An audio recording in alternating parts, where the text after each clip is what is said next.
Alors, bonsoir tout le monde. Bienvenue à cette réunion du Conseil municipal. Welcome to the regular public meeting of Dieppe City Council. Without further ado, I would like to state, dear colleagues, let's have the serenity to accept the things we cannot change, the courage to change things we can, and the wisdom to know the difference also. I would like to ensure that you all understand that the city of Dieppe recognize that the land on which it operates is part of the unceded traditional territory, the Mi'kmaq. Good evening. Welcome to you all. Having said that, the opening word, that's done. Mayor's announcements, that's done. Call to order.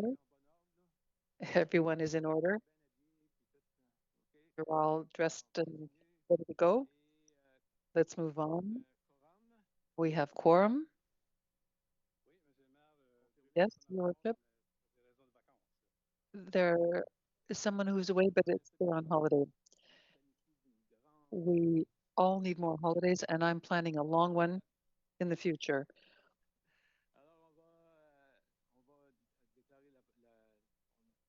On adopte l'ordre du jour. Let us now move on to the adoption. So before that, if there are any conflicts of interest, and that's item 6 on the agenda, if there are any declarations of conflicts of interest, that was item 6. Councillor Genet,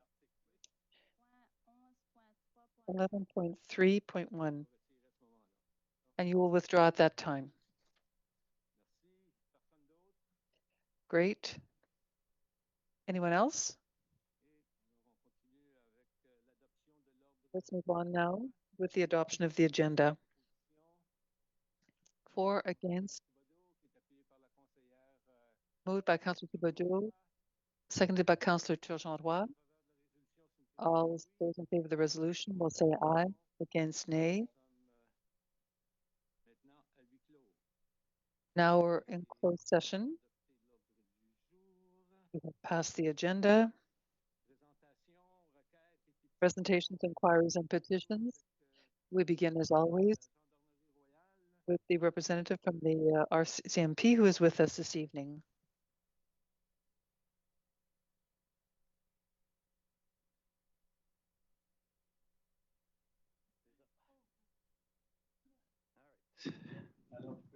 Parfait, ça fonctionne. Merci beaucoup.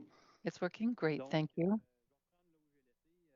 I'll begin where I left off with regard to the update regarding the death of Ms. Price, which happened March last year.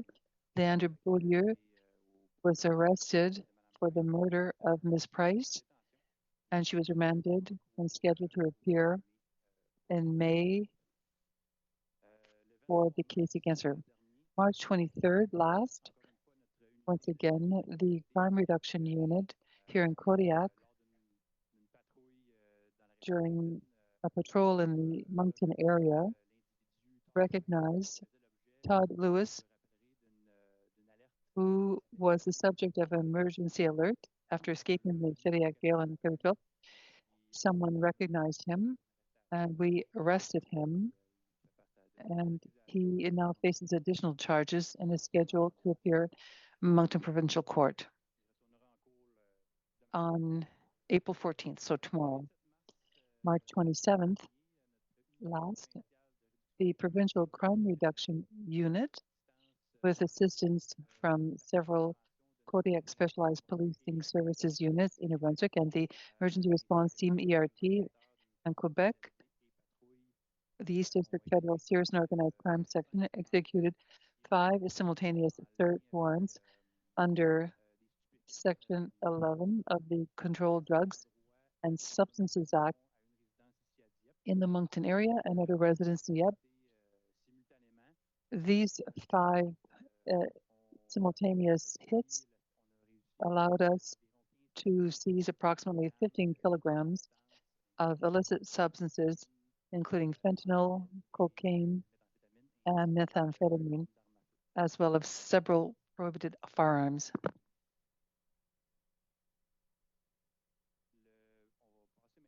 Let's move on now to the general investigation section. The month was very busy for these members as well. On March 17, patrol members responded to a report of gunshots that were heard here in Dieppe. All available resources were then deployed to the scene to determine that, in fact, there had been a firearm discharge. All our resources were on site. Fortunately, no one was injured, and our patrollers were able to intercept a suspect and proceeding to arrest this person as the main suspect. The general investigation section took over the file. We had a search warrant for the vehicle, resulting in the seizure of several thousand illegal drug tablets, valued approximately at $250,000. We're still analyzing these drugs in our laboratory, and our suspect, Jared McKenzie, 35, was remanded as scheduled to reappear to face charges of discharging a firearm with intent and discharging a firearm recklessly. He will also appear in court tomorrow. And he's been in detention since that time. As I explained a moment ago, the Major Crimes Unit continues to investigate the death of a woman in Moncton. Our teams continue helping along with this investigation. Regarding to the patrol section, here in Moncton, Dieppe, and Riverview, just one fact to add, on March 21st last, around 11:30 in the evening, a patroller was here in Dieppe and observed a vehicle with Nova Scotia plates failing to stop at a stop sign. Here on Champlain Street, the member attempted a traffic stop, but the vehicle fled at high speed, pardon me. No pursuit was initiated. We stopped there, but a few moments later, we continued patrolling in the area, recognized the vehicle that had been seriously involved in the incident with our police officer, later had been involved in an accident with 2 other vehicles, and there was a rollover. We only found the occupants. We called the dog master, the dog services, and the drone operator. They were deployed, allowing us to locate and arrest the driver of the suspect vehicle. We arrested the driver of this vehicle, who was identified as Cameron Dolan, was charged with several offenses, including failure or refusal to comply with a demand and flight from police. Mr. Dolan was put into jail. He is still being held in custody. We are pleased that no one was hurt during that incident. Last March 24th, around 3 o'clock in the morning, patrol members noticed an object resembling an explosive device behind the employee. It looked like an explosive device. We sealed off the area, evacuated people. We called on the section of the, I forget the name now, the J Division RCMP Explosives Disposal Unit, and they continued the inquiry. We found a suspect. That same evening, the people who were sent to the city center in the Pilot Patrol recognized the individual. He was determined to be Pascal Landry, age 43, charged with public mischief, uttering threats, and weapons-related offenses. He was detained and sent for 30-day psychiatric assessment. He is scheduled to reappear in court on April 28th.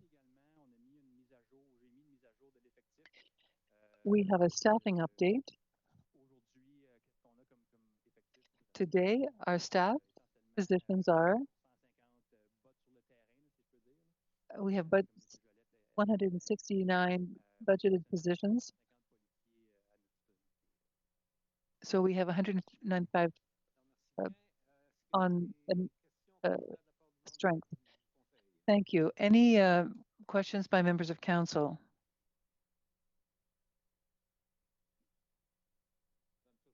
Merci. Councillor Turgeon-Roy, I have a question, which comes back to a previous one relating to vehicle noises and traffic. I know that not too long ago, we had talked about that Kodiak thought they had asked for a team because we were having people come from Fredericton, came to look at traffic and all the problems related to that. We were told that the Kodiak area was going to have a similar team. Is there any update on that?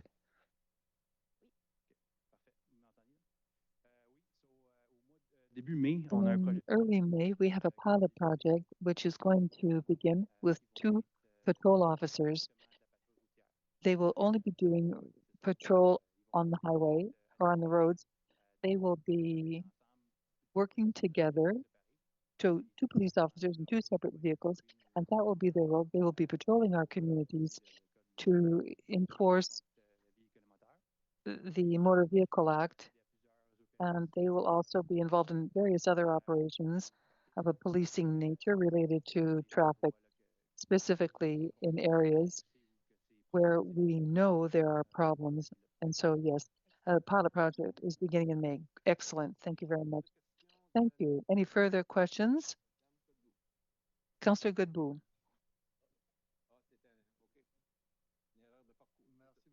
Oh, sorry. Quickly, you're talking about a pilot project. What's the length of this pilot project?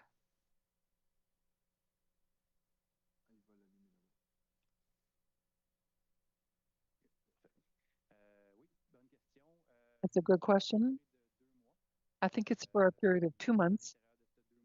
And during that time, that 2-month time, these 2 patrollers will be proactively looking at all of that from Moncton, Dieppe, Riverview. Yes, that's right.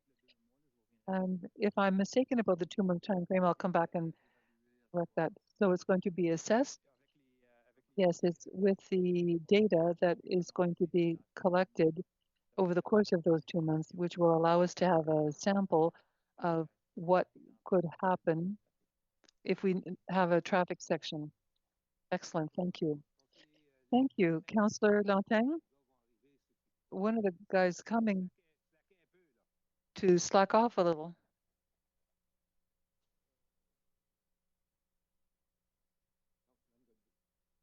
Councillor Godbout, I just wanted to underline, to follow up on the 2 questions that have been asked. Being on our Kodiak Regional Policing Authority, there are initiatives and pilot projects underway, but all of this is done because we are wanting to collect data to justify, after we analyze this data, to justify expenses. In the past, we were questioned or criticized at the CRPA. Are we getting value for our money? Are decisions going to be made? Are we going to be based on the impressions? And I heard that these things are not sufficient for the CRPA nor for the cities to make investments of an important nature. So we asked the RCMP to ensure that in any steps they take, that data be collected, so this data can be made to make data-based, data-driven decisions. So there are pilot projects. We are going to come back with the data that give us the means around this table. Current and future councillors can make decisions based on good information and to ensure that we are appropriately investing funds on behalf of residents. Thank you for these projects. report back to us about them is important because this will help us make decisions in the future. Thank you. Great. Thank you. I see no other lights on. So thank you for this presentation. And we'll try to be a little bit more on time for the microphone to work next time. Thank you. Let's now move on to the presentation of the financial statements. So Lise Casey is going to be doing the presentation. Good evening and welcome. Thank you, Your Worship. I'll be giving you the audit results for the financial year ending April 2025. First of all, with regard to the results of the audit, we confirm that we conduct the audit in accordance with the Canadian auditing standards and that EY is independent of the city. The financial statements were prepared in accordance with the Canadian Public Sector Accounting Standards. And as you will probably note, the audited financial statements are different than internal financial statements. So we have followed the public sector accounting standards in order to do this audit. I confirm that adjustments have been made and that we will be issuing an unqualified audit opinion. Once it becomes available, we'll review the annual report that will be included these financial statements. The audit is concluded today, technically speaking. So if the statements are approved, then it will be dated as of today.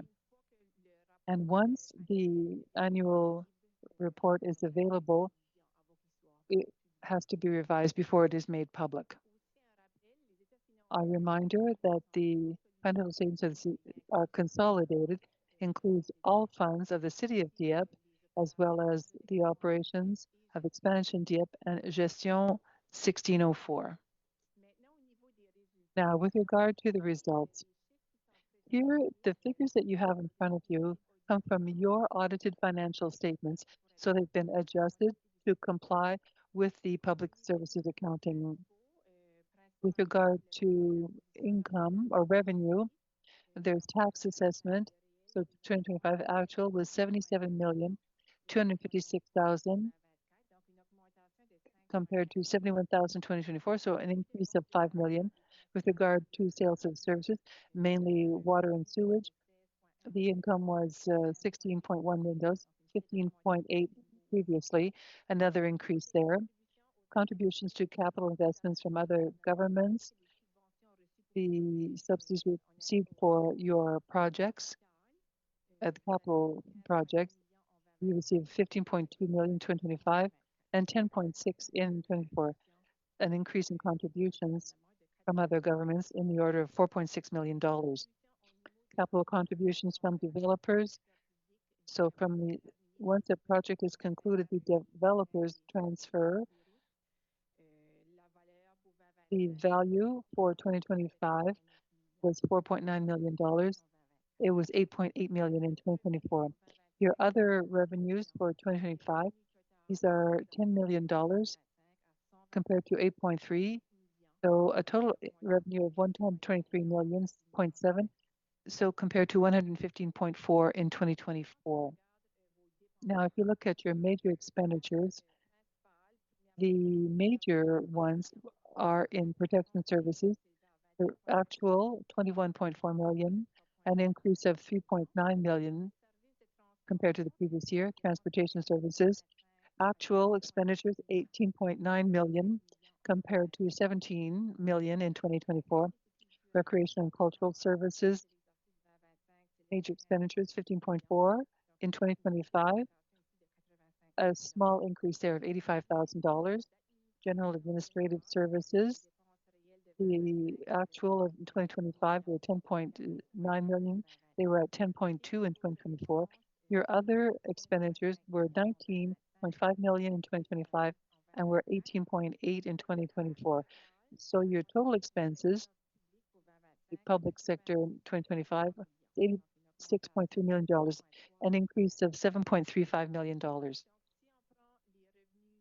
If you look at the total revenue for 2025, 123.7 million, minus your total expense of 86 million. This means you have a surplus to CSP standards of $37.39 million compared to $36.5 billion, an increase of $861,000 compared to the previous year. If you look at the surplus, and Mr. Thierry will be doing a more detailed presentation following mine. This is a fund-based accounting internally. The surplus from the General Operations Fund for 2025 was $424,130, a surplus in the water and sewer account of $472,814 for a total surplus of $896,944. So as you've noticed, there are some major differences in the results in the public sector accounting compared to the fund-based accounting. Look for adjustments of $36.4 million. These adjustments were made to give you the surplus in the accounting. The adjustments, first of all, the contributions of capital contributions, 4.9 million. It was counted as income in public service accounting, but it's not an income when you do it as fund-based accounting excluded. Capital contributions from other governments. Here, the contributions were included as revenue, so 15.2 million. The repayment of long-term debt for $6.4 million. In the fund accounting, this is accounted for as an expenditure, but in the public service accounting, it's not an expense. And so it canceled out your results in your financial statements. Transfers to and from reserves, capital fund. This looks like an expenditure, except for the funds, but it's not an expense in the public sector. So there was an adjustment of 19.7 million. Interest income from reserve funds in your fund accounting, fund-based income. It's a revenue for the reserve, but it's not an income, but in the audited financial statements, it's a revenue. So we added 1.7 in revenue. In the audited financial statements, there's a depreciation of fixed assets, so $15 million for 2025, and surplus from the previous year before last. This is something which we do by accounting, fund accounting, but not audited. So it has been adjusted to the order of $684,000. Now, if you look at your reserve funds, these funds are dated December 31st, 2025, with the comparison to 2024. There are different reserve funds. First, the operating reserve general to December 31st was $3.9 million, so increased by $401,000. I remind you that the operating reserve is limited to 5% of the budget, so you cannot add more than 5% of the budget in it. So the limit for 2025 was 4.6 million, so you're underneath the maximum. Capital reserve general, there is no limit. So the capital reserve at the end of December 2025 was 29.9, a reduction of about $5 million compared to 2024. So you took funds from the capital reserve to finance projects in 2025, sorry.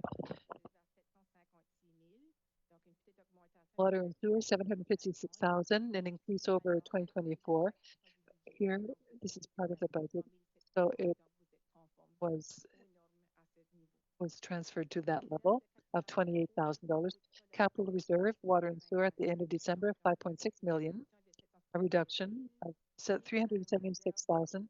You have a reserve for public utility land, and at the end of December, it was 459,879, which means that your total reserve funds at the end of 2025 were $40.7 million, so a reduction of $4.87 million at the end of 2025. Now, with regard to the ratio of financial principal repayments, so here, the ratio represents the percentage of the total general operating fund expenditures and what percentage of the budget was sent to principal and interest to reimburse the principal interest in 2025, 7.09% of the budget repaid the debt, went for debt repayment. And you'll notice in the previous years, this ratio slowly diminished. So the part of the budget to repay the debt has gone down, recognizing that your budget increases every year. You have a bigger annual budget, but also you see that there were no new debentures taken in 2025. So of course, this helps to reduce the annual percentage that you're putting on debt payment. That's very good. Now, in terms of fixed assets, you had a very busy year in capital investments. As you'll see in 2025, City of Dieppe had over $52 million, 52.4. So this exclude the developer contributions, but really this is the capital investments of the city. And over the last 10 years before that, we'd never gone beyond 30,000. We'd never reached 30 million. Now you invested $52.4 million. Now, in terms of the debt, in spite of all of the investments, capital investments in 2025, they were often funded by grants and transfers from the reserve as well as the general operating fund. Your debt balance continues to go down. At the end of December 2025, you were at $39.8 million debt. So it's gone down from $46.5 million the year before. So the debt is going down. And here, this table has a lot of numbers on it, but I just wanted to present it to you. It gives you the annual change, and you'll notice that from 2025 to 2026, there's an increase of 5% of the total budget, and the property tax rate went up 5.5%. So the budget went up less than the increase of the tax assessment and taxation, generally speaking. So, and I'd like to thank my team, Mr. Thériault, and all of the whole team at Finances for all of the great work they did during the 2025 audit. Once again, thank you. Any questions from council?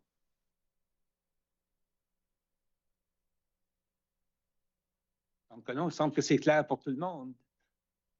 It seems to be clear.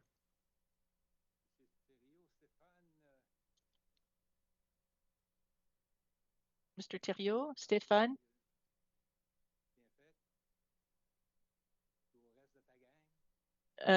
So good job. I'd like to give you a hand, you and the rest of the gang.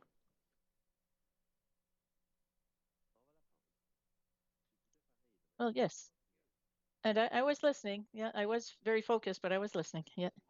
So, Your Worship, councillors,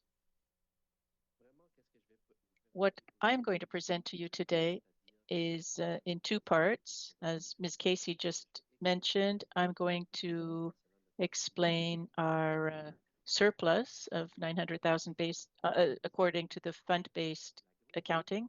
And I'll also try to explain the major difference between the 900,000 and the $37 million that were presented by Ms. Casey.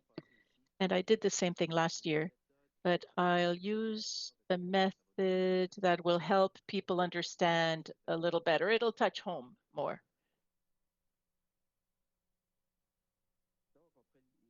So Ms. Casey explained the context. She said that the financial statements are prepared according to the public sector accounting standards, whereas our budget for the province, as well as our internal financial reports, are prepared using the fund accounting. So our results for 424 for the operating general operating case fund and the 474 for the surplus in for water and sewage. Now the general operating budget, this is our budget in 2025 that you improved at 85 million, 85.3 million. The actual, that's 83.5. That gives a deficit of 1.7 million, almost 1.8. And on the expense side, it's 83.1 million, which gives us a surplus of 2.2. The two put together give us 424. And here we'll see a few more details on the revenues. The first one is on construction revenues. We had budgeted 1.1 million, but the actual was 1.4 million. And that explains the 340 surplus that you see here. In terms of interest and miscellaneous, we had budgeted 290. The actual was 410, which gives a surplus of 120. We received $90 million, $90,000 from TSNB that gave all their clients. SNB gave us a revenue of 90,000, which wasn't budgeted. Now, in terms of the revenues, we had budgeted 1.6 thousand, and the actual was 1.4. But we hadn't taken into account the fact that the arena was going to be closed during a good part of the year. The Arthur Leblanc Arena, so there was fewer revenues on that side, $200,000 difference. And similarly, we had budgeted 670,000 for the aquatic center. The actual was 570 for a difference of 100,000, which is due to a closure, I think, but also there was less use than expected at the aquatic center. And then you have sponsorships, grants, 630 were budgeted, 650 were actual, difference of 25, transfer to the reserve. And let me explain the strategy here. We had budgeted 2 million that came from the reserve in order to fund one-time expenses. So there were these one-shot deals, if you will. We had about $2 million worth. Now, the idea behind that is that we were going to use the reserve as a financial lever. In other words, we don't add it to the budget. Well, yes, we do add it to the budget, but we take the money from the reserve to fund these expenses. We expect that there will be sufficient surpluses throughout the year, or so that we don't have to go to the reserve to get this money. And you'll see that almost nothing was taken from the reserve, in fact, 145, which gave us a deficit of almost 2 million here. And you'll see a little later in my presentation what happened to the expenses on that side. So we didn't touch the reserve to fund the one-time expenses, and this is something that we need to keep in mind. So if you add all of the other revenues that are mostly under the warrant of 1.7 million, which gives us a budget of 85.3 million. So the actual was 83.5 million for a difference of 2.2. So now, in terms of expenses, salaries were budgeted at 26.5, but the actual was 24.7 for a difference of 1.7. But you'll never reach 100% of your budget. I mean, that never happens. But using a budget figure of 100%, in case perhaps one day everybody would be there, there are no vacant posts, that would give us a surplus of we have a surplus of 1.7 million because of the vacant positions, new positions that haven't been filled, or people who left during the year. There's short-term, long-term time off, which gave for the salaries, it gave us a budget of a surplus of 1.7. The first thing I was going to do there is to fund these one-time expenses so that we don't need to go into the reserve, as I mentioned earlier. And the main reason we didn't go into the reserve to fund these one-time expenses is because of this surplus on the salary line. And so an operational expenses here, there's divided in two, but we had budgeted 17.4 million. The actual was 16.7, so we had a surplus of 730. Now, the operational expenses that were like snow clearing, we had budgeted 63. We used we had budgeted 250,000 for affordable housing. We only used 50, so there were 200,000 left over. So that was used and transferred to the reserve. And now the next line here is to show the difference between what was not spent. There was $1 million that was budgeted, but we didn't use any of it. So there was it remained in the reserve. Now, earlier I mentioned that there were one-time expenses of $2 million. Well, out of that, 1 million were spent in 2025 and $1 million left in the reserve. Now, external commissions, we have a budget of 16.4, with an actual of 15.5 for a surplus of 920. By this, we're talking about Kodiak Transpo, Kodiak RCMP, expansion Dieppe, for example. In this case, the surplus of 920 is mostly because of Kodiak Transpo. We had budgeted expenses for a certain number of buses on the road and a certain number of services associated, which we didn't get in 2025. Even in 2026, we're still waiting for them. So that created a $800,000 surplus just for that. The $120,000 was from waste collection. There was, for example, that was explained the surplus. Now transfer to the reserves. We had budgeted almost 400,000, 390,000, but the actual were 1,499,000, and we transferred 1.1 million. As I mentioned, the $200,000 of affordable housing, that was a part of the 1.1 million. So 400,000 we sent to their operating reserve and 700,000 to the capital reserve. Now, operating capital, we budgeted 8.5 million, and these are projects that we pay cash for, if you allow.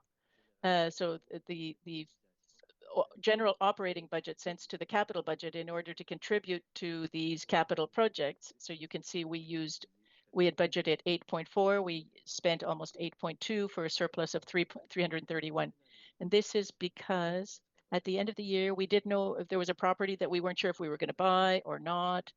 And so we had to decide before the deadline, we had to decide what we were going to do.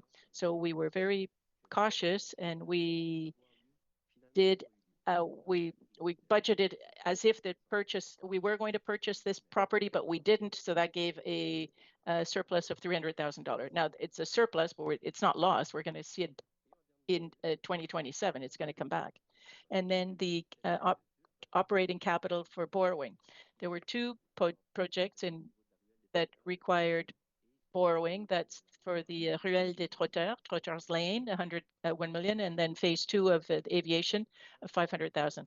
We had sufficient surpluses, so we decided instead of borrowing for these projects, we're going to take money from the operating capital, we're going to pay cash for these, and then we're going to cancel the borrowing. So we remove $1.5 million of the borrowing from the books for next year. Well, for this year, in fact. Now, other expenses. Here you can say same thing, 15 million, which is almost the same, which gives a total surplus of $2.2 million. So that summarizes what happened to the general operating fund. Really, three things to keep in mind. We had sufficient surpluses to pay the one-time expenses. We were able to send money to the reserve worth $1.1 million, and we were able to reduce future borrowing by paying cash for certain capital projects, which gives $424,000 for the general operating fund. Any questions at this point? Thank you. Any questions from council? I don't see any. It must be as clear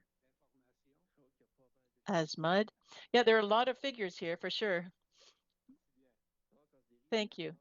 Okay, now we're going to the water and sewer operating fund. We call it the number 2 fund. This is a smaller fund. The budget is only 16 million for the year, and the actual gave us a surplus of 320,000, and expenses a surplus of 153,000, which gave us 473 total. And let me explain the details. Now, the water and sewer operate. It's a user pay system. People who use the water pay for it. Now we have revenue divided by category. There's the fixed rate category, which is most homes and condos. And then there's the variable rate category. That's in people who have water meters in apartment buildings and in industrial, commercial, and institutional sector. Now, we had budgeted $9 million for the fixed rate. The actual was 9.1 million, which gave a surplus of 95,000. This is about this thing. This is the equivalent of about 100 extra units compared to what had been budgeted for. Now, for the variable rate, so those who have water meters, we had budgeted 4 million, and we had actual was 4.4 million for a surplus of 424,000. So that shows the number of apartment buildings that we're adding here in Dieppe, which is the equivalent of about 450 supplementary units. Now the other items, this is interest and other revenues. That's pretty much on par, 441 compared to 439 for a small deficit there, and transfers to the reserve, transfers from the reserve. Same as before, 197,000 had been budgeted as a revenue, but it was really one-time expenses that we didn't touch. We didn't need to get that money from the reserve, so it's still in the reserve. So the reserve is maxed out. So which gives us a surplus of 320,000. I'm losing my voice here. Now in expenses, the first one is salaries. When again, same explanation as earlier. We had a surplus of 362,000. External commissions, there's a deficit of 191,000. But as we saw earlier, there were a greater number of units or greater number of clients connected to the water and sewage system, which means that we purchased more water than expected. We bought $300,000 as 300,000 cubic meters more, which is represents about 1,200 units. Earlier, I mentioned that we had 600 units more, except here it's 1,200 units that use water more. So half of the reason is because we have a greater number of units than expected. The second reason is that there were breaks in the water main here close to City Hall. When there was construction, there was a water main, 80 millimeter main that when it runs for or leaks for 1 or 2 hours, a lot of water comes out. So that was and then last summer was much, much drier as in the past. So now for operating capital, from a budget of 1 million, we had projects worth about $1 million. It came up very close, very little surplus there. And other operating expenses here, this is maintenance of the pumping stations and so on. So 5 million were budgeted, 4.9 million was actually spent for a surplus of 187,000, which gives a total surplus of 153,000 for water, and added to the 320 of on the water side, because this was the sewer side, so which gives the total that we saw earlier. Any questions? Any questions from council? I think that everybody is as following as closely as possible. Well, if I haven't knocked you out yet with this, well, it'll come. Yes, I believe you. Okay, so I did the same thing here last year. It's so we're just going to refresh it somewhat. I want to give you this fictional example of a typical family here in Dieppe to really explain these two notions of different accounting: the fund-based accounting compared to the public sector accounting. standards. Now, I'm not going to read all of this. I'll just go to the next slide, as a matter of fact. But this is an example. On the left screen, you can see that this is a family that have $100,000 net revenue. And now they're on the expense side. They have about $50,000. This is their basic expenses. They have a mortgage, so $20,000 goes to the mortgage. They want to spend $25,000 on a car. They transfer $5,000 to a savings account from the checking account to the savings account. And this is where we have our fund number one, our general fund, and we transfer money to the reserve fund, which is like a savings account. So here in this case, then they transfer $5,000 to the savings account. The idea is what's going to be left in the checking account at the end of the year. We expect revenues of $100,000 and expenses of $100,000. So it gives a balance of zero. Now, as well as that, we got a great news from financing New-Brunswick. They're going to pay us to redo our roof. So they're going to pay $25,000 for us to a grant for us to redo our roof, so that with all of that, well, we have an expense of $25,000 to do the roof, but that gives us a balance of zero. Now, if we were to in fund-based accounting, let's look at our checking account. What would be left in the end of the year? So we have a revenue of $100,000. The expense here is $47,000 instead of the $50,000 because there was a surplus of $3,000. But let's say the other items are the same. The mortgage is $20,000. The car costs $5,000. The transfer is $5,000. But at the bottom of the year, the checking account went up by $3,000. That would be the equivalent of us saying that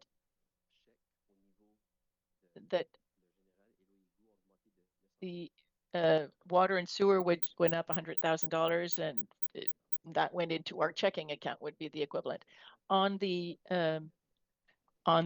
right, that would be the public sector accounting method. The salary remains, of course, of $100,000. Expenses remain at $47,000, but the mortgage, a part of it goes to the capital, a part of it goes to interest expense. Yeah, $20,000 comes out, but only $12,000 is an expense because the other $8,000 helps to bring down your loan. So for the public sector accounting method, we'd only have a $12,000 balance here.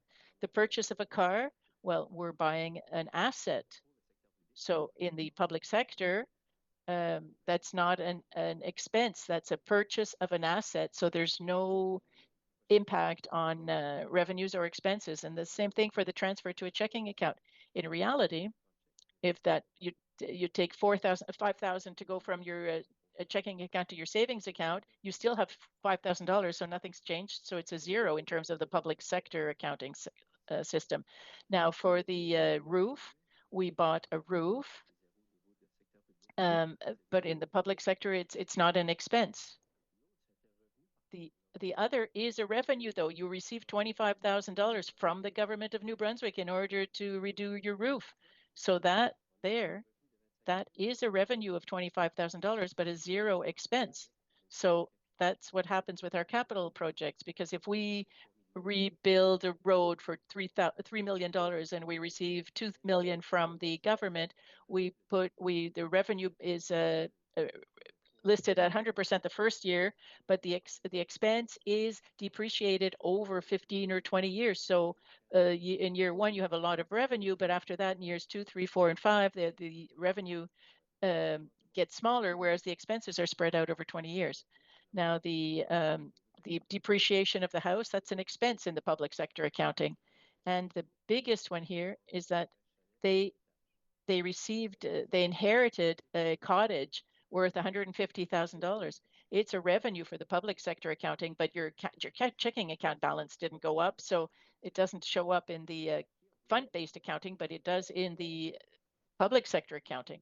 So that gives your checking account went up $3,000 in fund-based, but in the public sector accounting, it would be a $203,000. But So that's just to show you the difference between the two types of accountant. And I'm going to stop right there. All right, let's try again. Any questions? Any questions from council? It would seem not.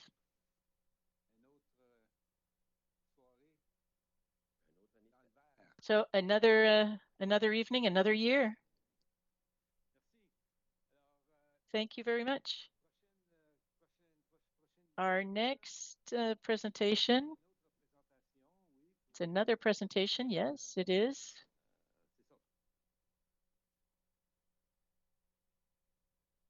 We are now going to talk about the next presentation is on a monarch-friendly city. And we are going to get a presentation this evening on this. So I would allow Mr. Truchon-Savard to introduce them. Your Worship, councillors, something a little lighter, I hope. I'm accompanied by Adam Cheeseman and Samuel Legreilly, representative of Nature NB. They're responsible for the Monarch Friendly City program on behalf of the David Suzuki Foundation. They're going to present the program to you, and then I'll explain the different actions that we have taken in order to lead to certification. So Adam and Samuel. Thank you.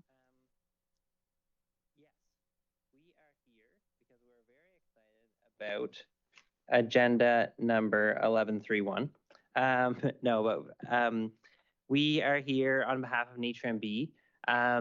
For those of you who don't know Nature NB, we're a provincial charitable organization that's dedicated to connecting New Brunswickers to nature. And thank you very much. Perfect. And our mission is to celebrate, conserve, and protect New Brunswick's natural heritage.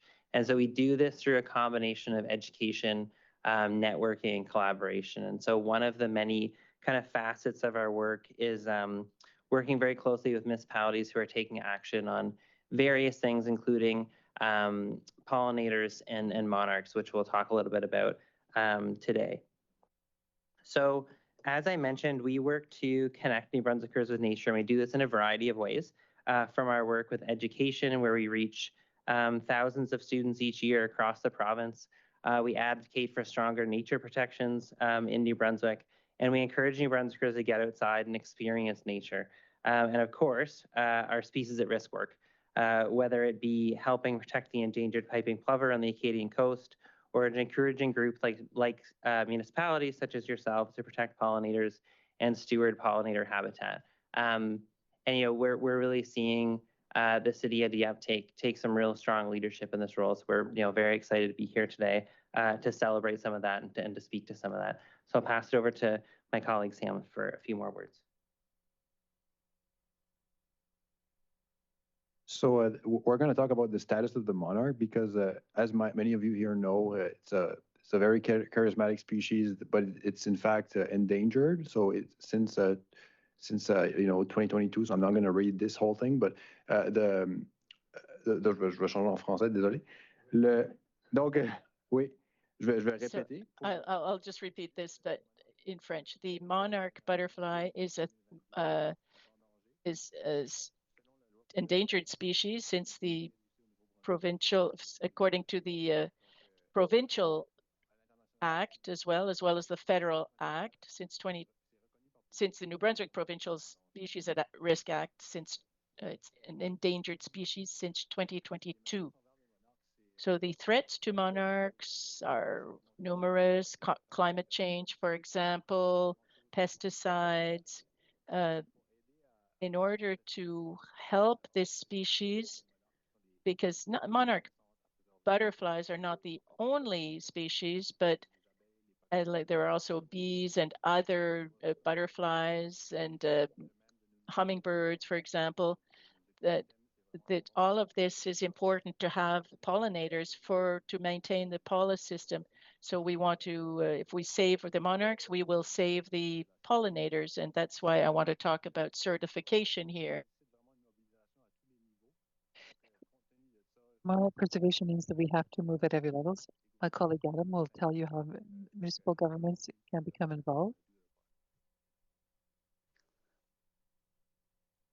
Yeah, and so from our perspective, municipalities represent kind of one piece of the puzzle in terms of supporting pollinator and monarch conservation throughout the province. So there's a number of ways that governments are taking action at all levels around funding programs and financial pieces, but also around legislation and policies and bylaws, like what we've seen with the city has done in kind of your perspective on lawns and how people are able to manage their green spaces, which is great.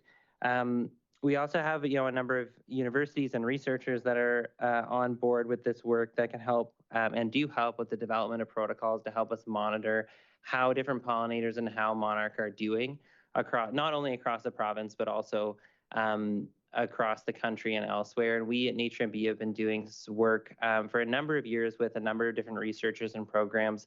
And even the data and information that's collected here in the city of Dieppe through our monarch blitzes that we do in the summer months feeds into this tri-national database in Canada and the US and Mexico to show how monarch are doing. So there's this really great work that's happening right here at home.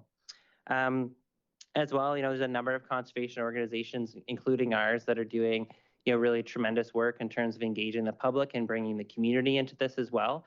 And we know that monarch are a charismatic species that people kind of really resonate and care about. They have a lot of cultural importance to different people and spiritual importance to different people.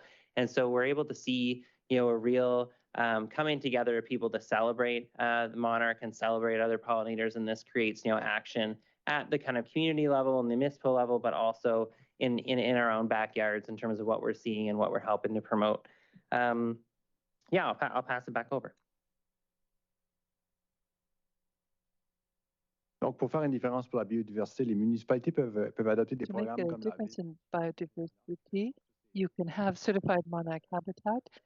It's using tools for this program, which started a few years ago, and also help municipalities that are English speaking through the National Wildlife Federation. And so you do certifications in Quebec. And so we are the liaison to NWF with the National Wildlife Federation and the city of Dieppe.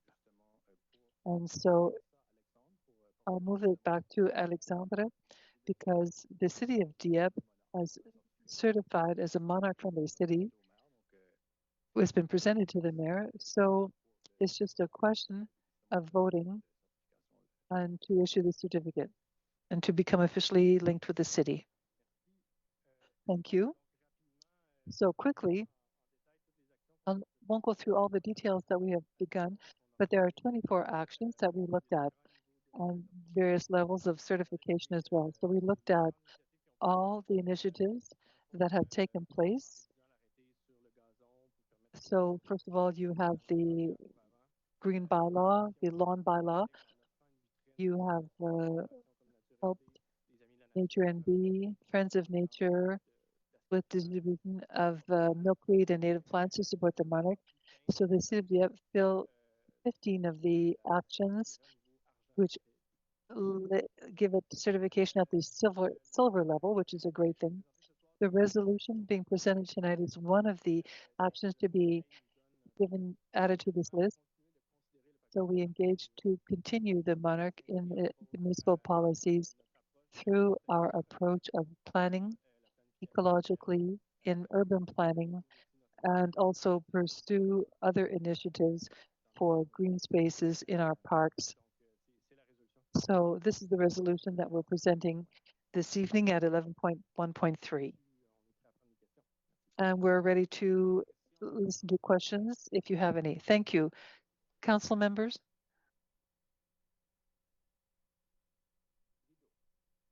Councillor Brideau. Thank you, Your Worship. A few years ago here in Dieppe, I'll look at the mayor because there was a gentleman, I remember he was there with me, where we released hundreds of monarch butterflies near the trail, a bateau, in that area. I don't remember that gentleman's name, but during the winter, he had kept them in a, I'm not sure what you call it.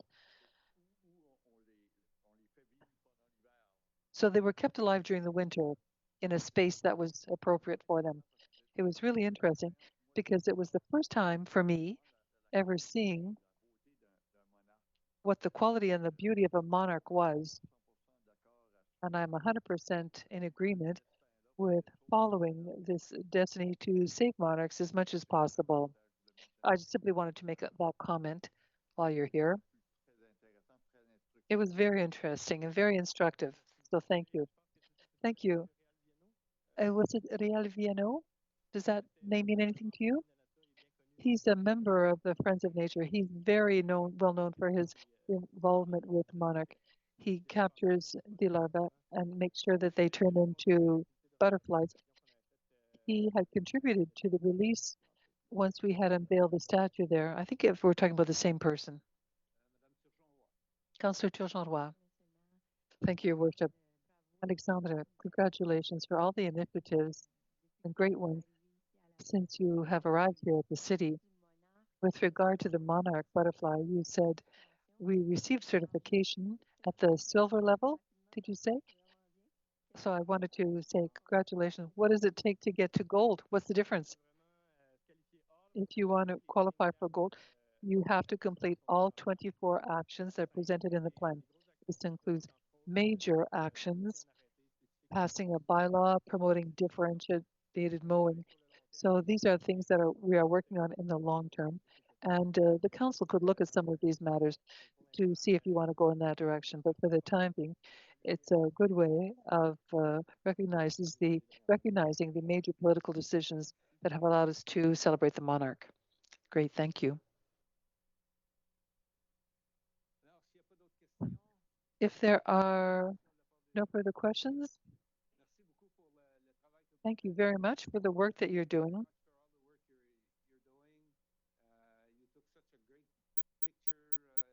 Earlier in the week, I don't know where we're going to put it, but we'll find a place for it for sure.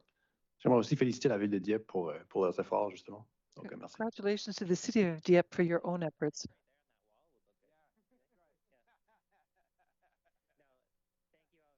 And feel free to reach out anytime or visit our website if you have any questions or want to follow up at all. And we'll be back, I'm sure, again with the new council at some point in the future. So thanks very much. We look forward to it. I'm sure they look forward to it. Half of them are here anyway, so here we go. Thank you very much. Merci beaucoup. Question. Questions by members of the public? No one here? Let's move on to the next item then.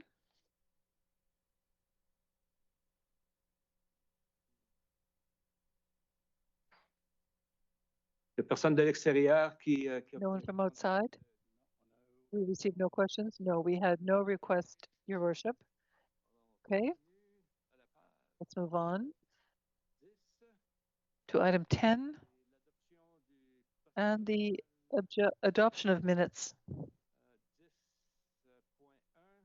10.1, the regular council meeting held on March 23rd, 2026. We have a motion.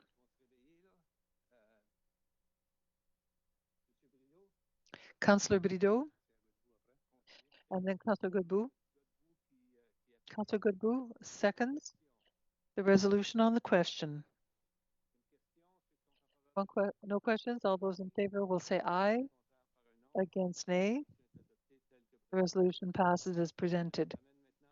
This brings us now to item 11, motions, memorandums, and nominations. Your Worship, just before, I wanted to correct what I said. Councillor Leboutillier is participating away. I just want to add that she is participating online. So for the purpose of the recording, I wanted to make that point. With regard to the first file under community development, it's the adoption of policy L23. There was a presentation made to council by Denis Leblanc on the recommendations and proposals under the new policy.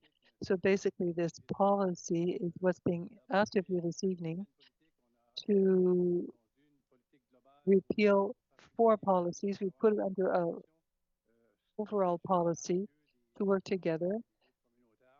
So there are funding requests for groups, events. This is part of the initiative tonight. If following what this meeting decides, this goes along with the criteria of the 4 elements of the strategic plan. This aligns with what council passed as a strategic plan. If the council adheres to and passes this policy, then we will certainly be developing the formula for the application to be received, aligned with what would be passed this evening. The service will also organize information sessions for all community organizations and all the groups which maybe don't get funding, but who might possibly be eligible henceforth. We'll be doing promotion and doing presentations to our community groups, and we will be able to better assess the requests for financing that have been integrated into this policy to truly reflect on the merit of the applications that are aligned with the vision that we have for our municipality. So overall, this is a quick summary of what was presented during a policy and strategies committee meeting, and you have this policy tonight.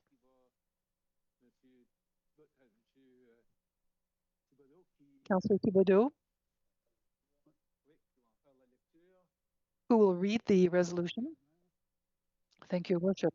The Council adopt policy L23-2026 entitled Grants to Community Organizations and repeal the following 4 policies. Policy A37, sponsorship request, policy L15-2003, funding of community groups, policy L16-2010, events grant program, and policy L20-2016, donation requests.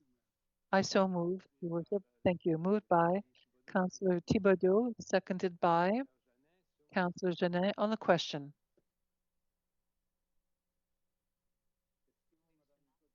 Questions?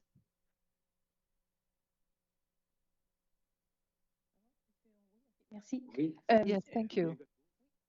Councillor Godbout. I want to clarify a point. And sorry if you already said this in your introduction. What's not included in the policy is the application process. Often the questions we get from citizens is how do we apply? Where do we find the information? So for those who are listening, I want to clarify how people apply for funding, how we get in touch with the city and get to see the internal directives on the website, not just find the policy, but how we undertake the application process as such. Mr. Leblanc, good evening. We will be preparing a guide. This guide will help groups apply. We don't have this currently.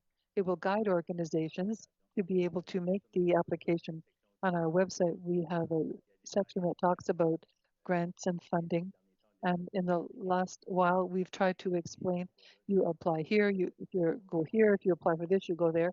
So we have to add the details to the website of the city, and we'll be establishing recommendations. We're going to be getting more information, and then people will be able to answer questions.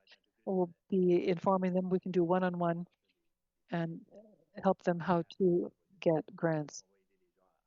And we'll be helping people making their applications. Thank you. And how much time will be able to apply online? The policy today that we're passing is for 2027. So at the last council meeting, we have the amounts provided for 2026, but the majority of the funds were assessed for 2027. There are different levels, 4 different levels, 4 categories for operating and it's all part of the budgeting process. There are budgets reserved for this, but what we want are functioning and major projects, capital projects. These are the things we're going to be looking at first. And then we're going to be talking to groups about the policy we passed tonight. In the next month, we'll be creating the guide and the forms. The language you're using suggests that there is still a paper-based email exchange and not a paperless process or electronic process as such. With time, do you foresee being able to offer access to applications in this way, like by electronic one? Everything is pretty much under electronic form. But right now with the forms online, we get them by email. The guide will be available to people and it'll be electronic. It'll be very useful for us as well to help us assess requests. Even the applications that we get now are provided by electronic means. Thank you. Councillor Le Boutillier. Thank you, Worship. It was a question for information. Thank you for the excellent work that you've done to better understand. Are there groups as such with this new policy that will no longer be admissible? The review was not aimed at eliminating groups because groups are working with us. We're clarifying various things. Previously, health was not included in the policy, so we're coming back with that. Foundations were not included either, and also fundraising. So 3 of the groups that were not included, that were not necessarily included in the past either in this policy. I think this is now more clear, and it'll be much more clear in the guide, much more than in the previous policies. The intention was not to cut people off, but organizations be more aligned with the guidelines of the council, that they all go in the same direction as us. According to Appendix A of this policy, with regard to weighting and with regard to transparency for all organizations, the weighting system, is this new or has this always been used in the past? It was never used in the past. Is something new that the administration wanted in order to be able to present, we get so many organizations. It's based on objectives. The choice is on, there was never any formula that we used in the past, and the intention is to make informed decisions and to be able to influence who gets what. So it's never been done like this before. It's a new part that we're adding, and we hope it improves the policy.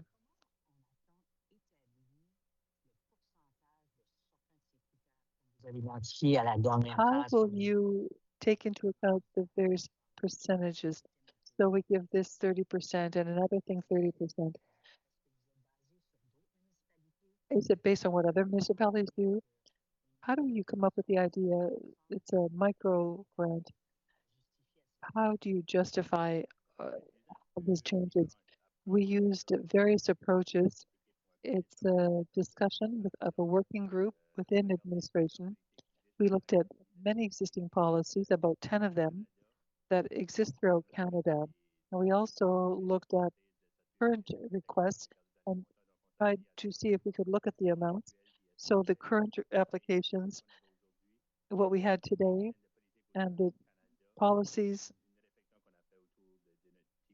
and the thinking that we had done in our small committee that was preparing the policy. So it was those 3 things. With regard to the weighting percentages, we relied in the same way in coming up with those figures. And so my last question, in reality, there are 2 questions. With regard to transparency, if you look at Appendix A, look at the criteria. It's based on 10 points. Partnership is another 10 points. In order to be transparent for our residents, if you get a 3 out of 10 and a 5 out of 10, should this not be defined? It seems to be very subjective, and that's not where you want to go. Internally, we developed an assessment for each criteria. It's not that same evaluation. So if you have a capital project, we have a grill for a certain percentage, and we say what is a 5, a 4, a 3, a 10. This is all described in the guide for the 5 for all the categories. The advantage that groups have now is that this information is going to be available. These are available. They already will know what they need to answer to. And so it's comparable to what you see in the request for financing that we ask from provinces or other government agencies. It's similar to what we have to do in other situations. Thank you very much. Last question. With the oversight, is there going to be a system which will allow us to analyze things in the future years to make sure, oh, we didn't think about this, we should have thought about that? Will we have that kind of oversight? In the policy, we say that we will review things every 5 years. Normally, with the work that's being done, we recognize that many things are going to change, and maybe the review will be done sooner rather than later, but we have to go through it at least once and see if there's feedback from the groups who are applying. And from year to year, if there are things that we should have done differently, then we'll look at what groups or community groups can do. And we are certainly open to suggestion. It's a long-term work, and you have to look at a document several times to see if anything is missing. We will be consulting community groups. We consulted many interested stakeholders, and we think we've done good work from the outset, but it's possible that we've overlooked things, and we'll be analyzing the work and the grant to make sure that we've done the right thing. Great, thanks very much. Wonderful work. Thank you. Now for the vote. All those in favor will signify by saying aye. Against, nay. The resolution passes presented. Thank you. 11.2.1. Sorry, 11.2.1. Yes, 11.2.1. We have received Ernst & Young, from Ernst & Young, the financial statements. So you are now able to pass these statements if you are comfortable with what we heard earlier. To read the resolution, Councillor Turgeon-Roy. Thank you, Your Worship. The Council adopt the audited financial statements, the city as presented by Ernst & Young. I so move. Moved by Councillor Turgeon-Roy, seconded by Councillor Lantagne. On the question.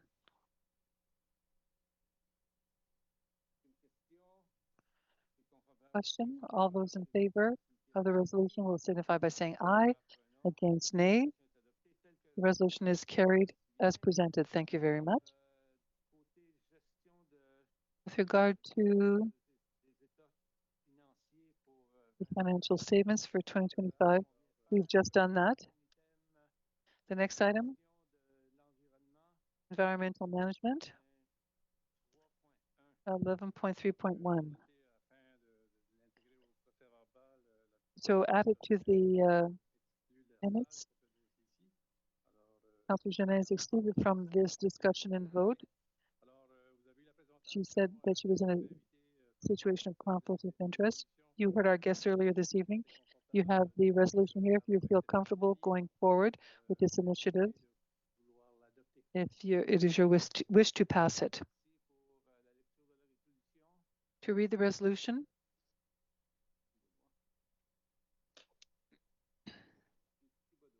Councillor Thibodeau. Thank you, Your Worship.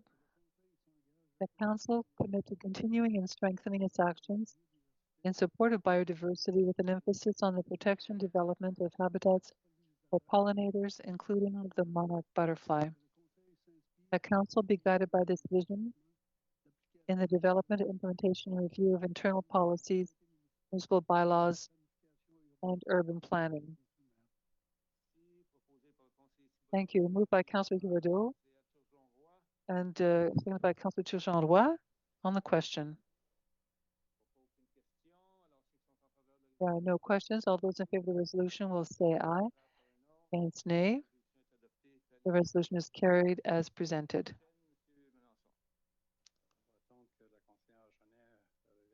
We'll wait till Councillor Genet comes back to the room.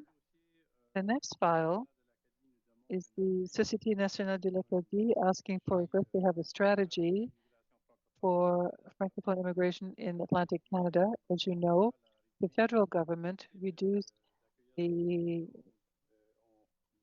targets of French-speaking immigrants, and so they have solicited various partners. The city of Dieppe is looking at the Francophonie. It aligns very well with our policies, and so you have this, and in the context, which also shows what the Municipal Council of Dieppe is undertaking to do by way of formal support. So without reading, the sponsors of the motion can read, and afterwards you can make a decision. We are ready to read the resolution. Councillor Lantang.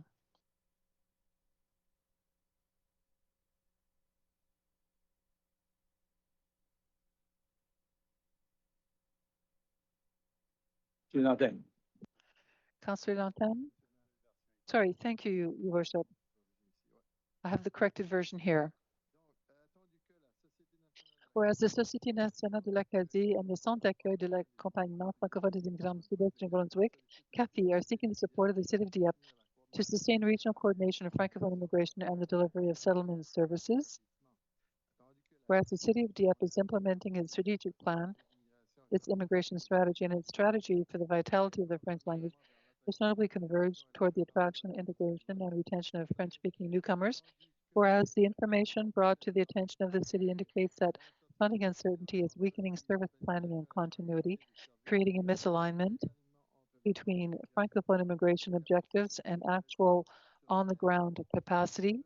Be it resolved that the City of Dieppe Municipal Council, 1, support the initiative of the Société Nationale de l'Acadie aimed at maintaining and strengthening regional coordination of Francophone immigration in Atlantic Canada. 2, request that Immigration, Refugees and Citizenship Canada provide adequate, stable, predictable, and multi-year funding in order to support a regional coordination of Francophone immigration in the Atlantic provinces. B, the capacity of frontline Francophone settlement services on the ground, including those offered in southeastern New Brunswick by organizations such as CAFI. 3, authorize the mayor or the person designated by the mayor to sign and forward a letter of support to the Minister of Immigration, Refugees and Citizenship Canada in accordance with the draft presented to Council, and that a copy of the resolution along with the City of Dieppe's letter of support be sent to the Minister of Immigration, Refugees and Citizenship Canada, the Federal Member of Parliament for Moncton Dieppe, the Federal Member of Parliament for Beausejour, the Government of New Brunswick, Department of Immigration and Francophonie for information, at the Société Nationale de l'Acadie, the Comité Atlantique de l'immigration francophone, and the Centre d'accueil et d'accompagnement francophone des immigrants du Sud-Est du Nouveau-Brunswick for information. I so move. Thank you. Moved by Councillor Lantang, seconded by Councillor Thibodeau on the question. Question? No questions. All those in favor of the resolution will say aye. Against nay. The motion is carried as presented. This brings us now to 11.5 engineering, 11.5 for 1, a tender award. So with regard to our capital investments in 2026, in the first file, this is phase 2 of Le Blanc Road. We started phase 1 last year.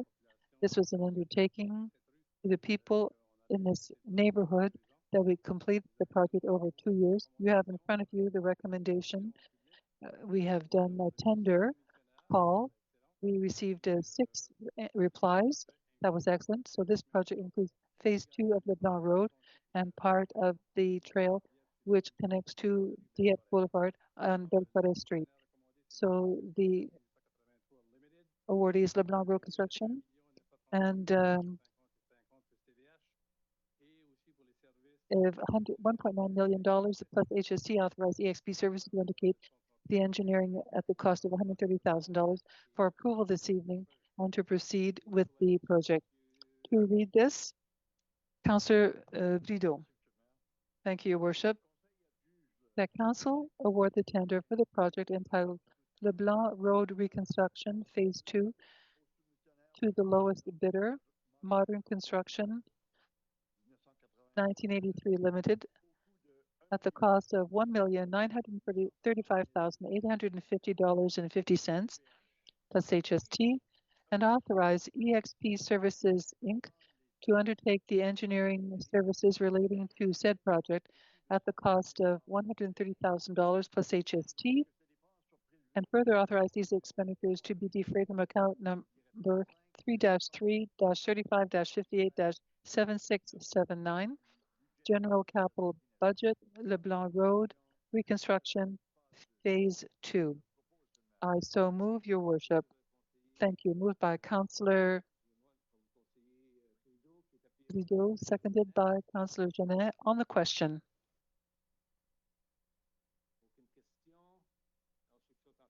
All those in favor of the resolution will signify by saying aye.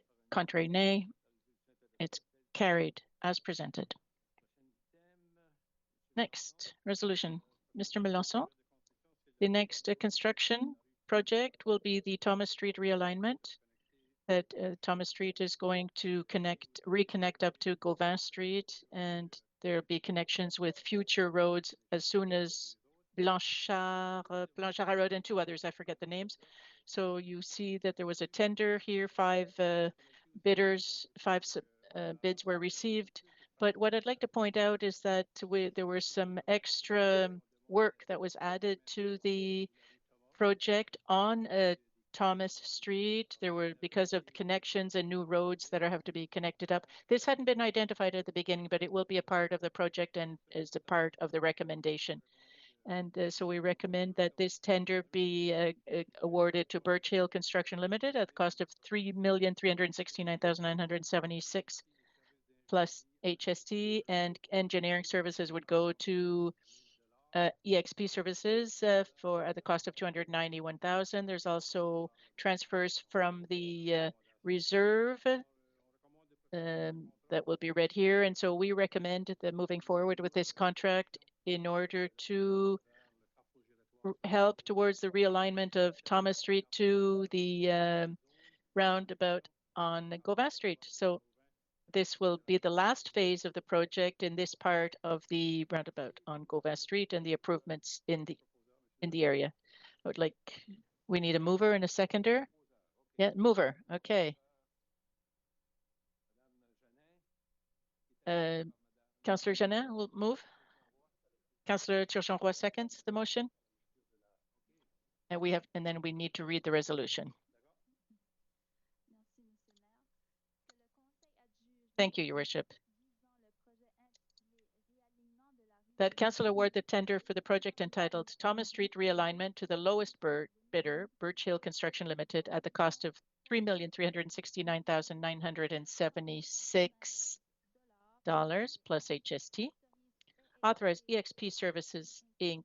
to undertake the engineering services related to said project at the cost of $291,000 plus HST, and further authorize these expenditures be defrayed from account number 3-3-35-58-7687,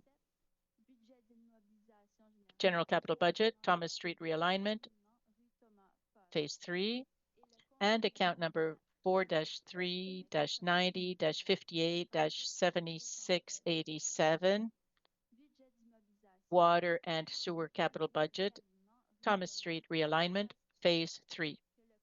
That Council authorize a budget transfer in the amount of $290,040 from account number 7-4-20-12-8920, General Capital Reserve Fund, to account number 3-3-35-58-7687, General Capital Budget, Thomas Street Realignment, Phase 3.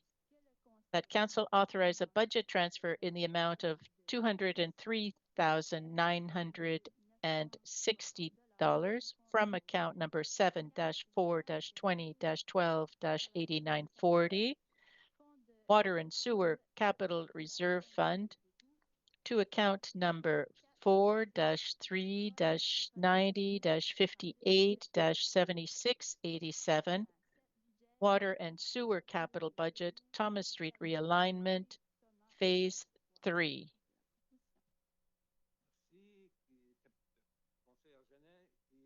Thank you. So it's been moved by Councillor Janin, seconded by Councillor Turgeon-Roy on the question. If there are none, oh, there is a question. Okay.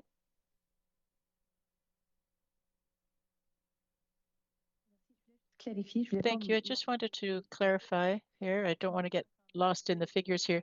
The costs are $3.3 million. We had spend 4 million, but we're still going to go into the reserves to pay for part of it. Can somebody explain that?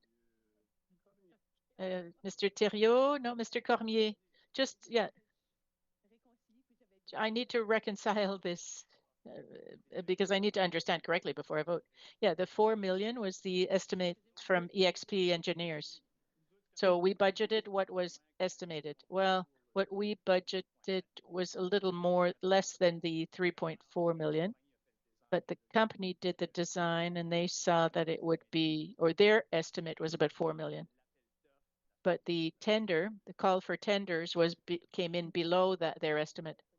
And when we prepared the budget, we hadn't estimated it. The estimate came in afterwards.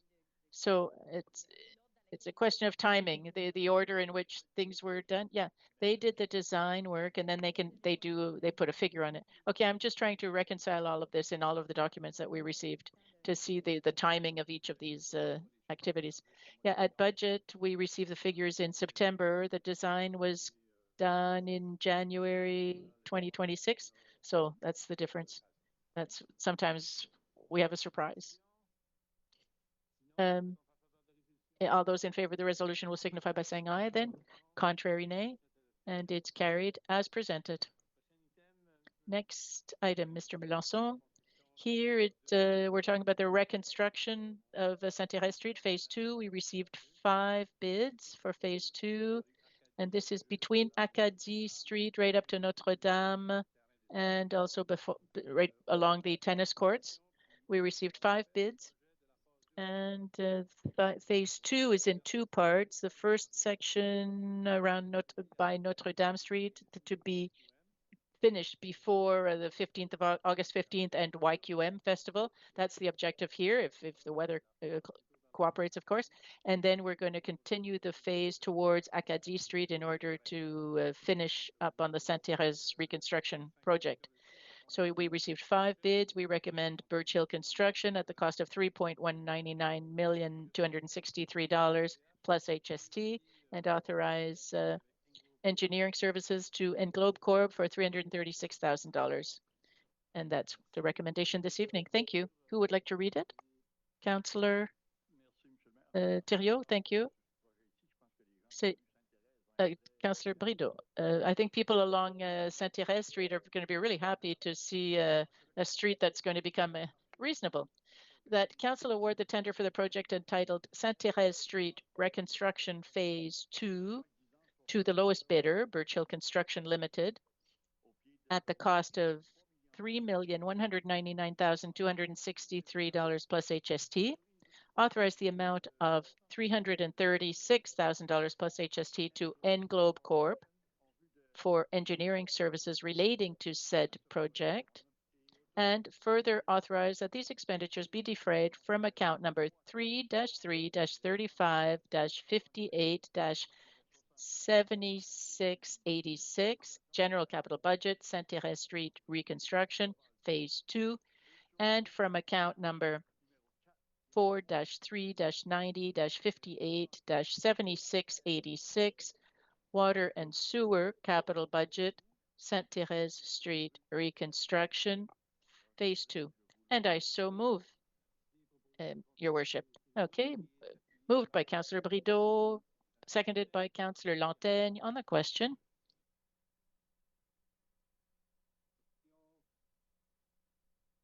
Merci, Monsieur le Are there Maire. questions? Yes, Councillor Godbout. I understand that the project is divided into two parts so that to avoid conflicts with these different events.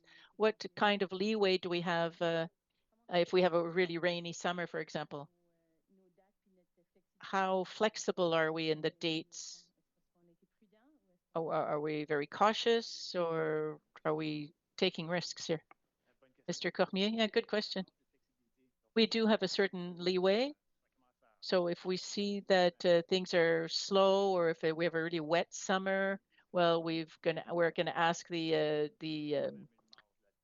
builder, the contractor to add teams and to work faster. So, but we still have quite a bit of margin there. Okay, so it's a cautious approach. Yes, it is. Yes, thank you. Any other questions? Yeah, just one question. You say that you want Sainte-Thérèse Street be ready before the YQM festival. Sainte-Thérèse Street, if I remember correctly, was closed last year, right? So even if there were delays in the construction, it wouldn't really bother because the street is going to be closed. Well, yeah, but there could be excavation, there could be, all sorts of things could not cooperate. And a part of Sainte-Thérèse Street runs along the tennis courts. So there's an apartment block there that is a public access to the site. This project also includes the other side of Notre Dame Street. That's why we're hoping to have it finished before August 15th and YQM. Other questions? If not, all those in favor of the resolution will signify by saying aye. Contrary, nay. It's carried as presented. We are now at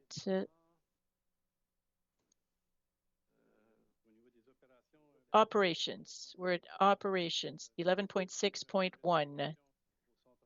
This is a renovation of the aquatic center. There's major renovations of the locker rooms. And when we looked at this, we said that we had to do the plumbing as well. Following the call for tenders, well, we received 3 bids for this project. And the one we recommend would be Acadian Construction 1991 at the cost of $747,348.13 plus HST, and to authorize MCW Maricorps to undertake the engineering services relating to the project at the cost of $63,650. And this is our recommendation. And for the public, the aquatic center will be closed for a certain period of time to allow this work to be done in the most safe fashion possible. So all of our partners and all of the clients will be informed of this after council's approvals. And this is our recommendation to move ahead with this contract. Who would like to read the resolution? Councillor Turgeon-Roy.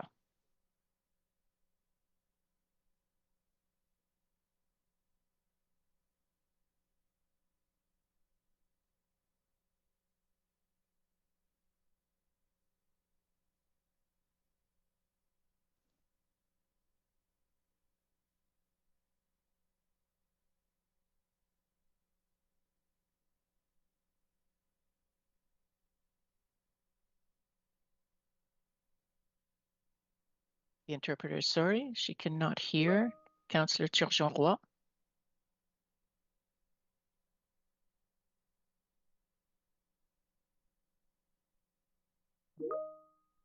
Once again, the interpreter, sorry, we have a technical problem and we cannot hear the resolution being read.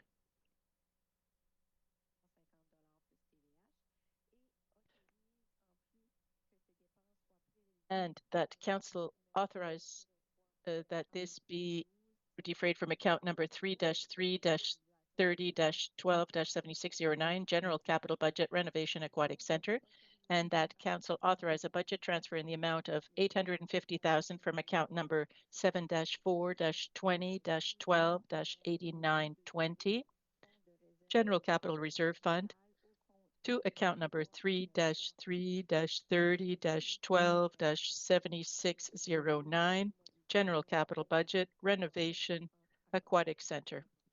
And I so move it, Your Worship. Thank you. It's been moved by Councillor Turgeon-Roy, seconded by Councillor Lantaigne. On the question,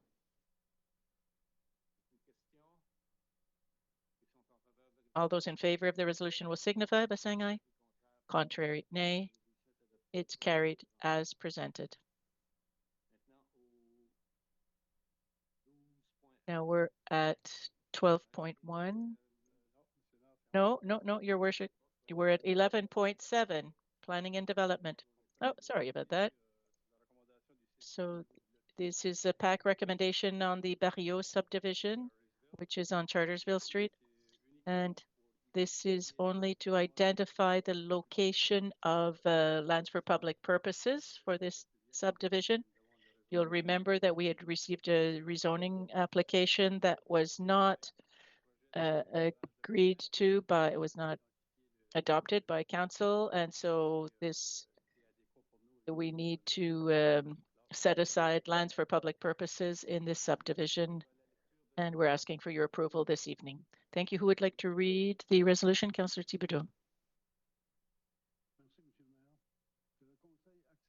Thank you, Your Worship. The Council accept the Planning Advisory Committee's recommendation relating to the setting aside of lands for public purposes in the Barriot subdivision, and I so move it, Your Worship. Thank you. Moved by Councillor Thibodeau and seconded by Councillor Turgeon. Councillor Godbout. On the question. All those in favor of the resolution will signify by saying aye. Contrary, nay. It's carried as presented. Next item. This is a recommendation from the PAC. Once again, this is on a tentative plan for Fox Creek Crossing. And this is, you're being asked to authorize the location and names of the certain streets, as well as the setting aside of lands for public purposes.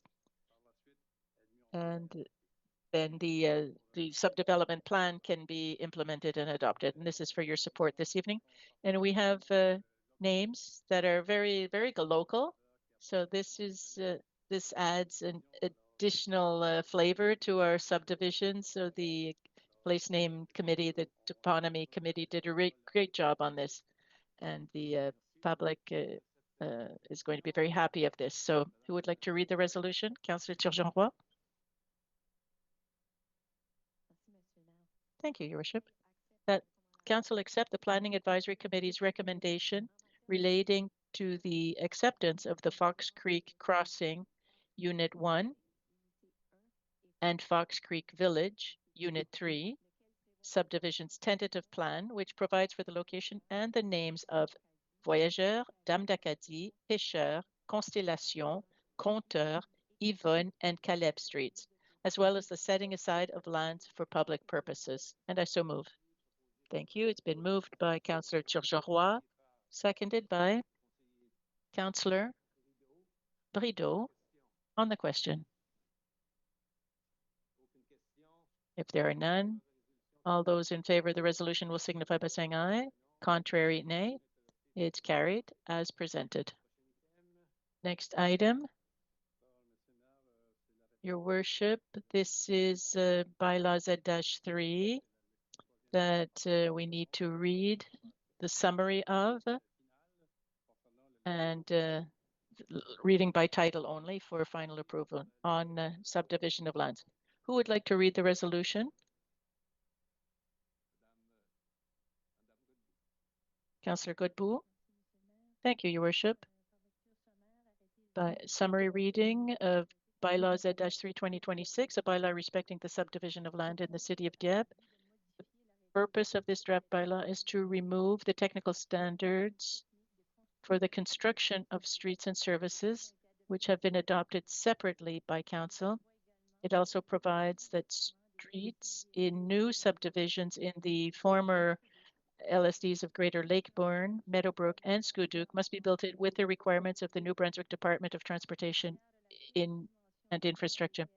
The criteria relating to the minimum dimensions of land for public purposes have also been removed, as they are governed by the Parks and Green Spaces Master Plan. The requirements concerning engineering details contained in a subdivision application have been removed, since they already included in the existing procedures. Finally, the draft bylaw provides exceptions for the City of Dieppe and Expansion Dieppe regarding administrative fees relating to the subdivision applications for their lands. The full version of the draft bylaw is available for consultation at the Office of the Clerk or on the City of Dieppe's website. And I so move it. You're in summary reading, Your Worship. Thank you. Moved by Councillor Godbout, seconded by Councillor Thibodeau on the question. No questions. All those in favor of the resolution will signify by saying aye. Contrary, nay. It's carried in first reading, which that was a summary reading. Now by third reading by title only. Thank you, Your Worship. I move that bylaw Z-3 2026, a bylaw respecting the subdivision of land in the City of Dieppe, be adopted by title only. It's been moved by Councillor Godbout, seconded by Councillor Thibodeau on the question. There are none. All those in favor of the resolution will signify by saying aye. Contrary, nay.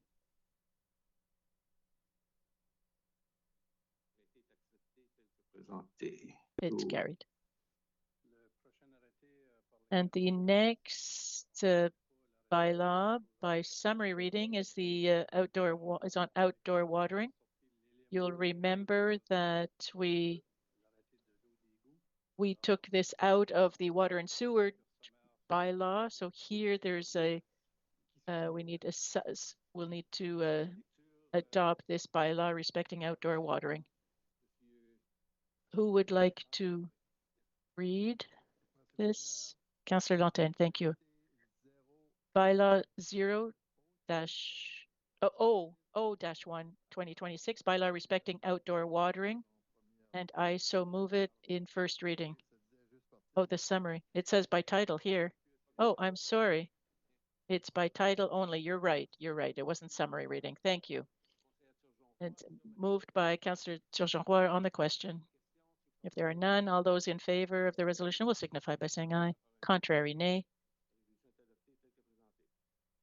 Carried as presented. Next is second reading by title only.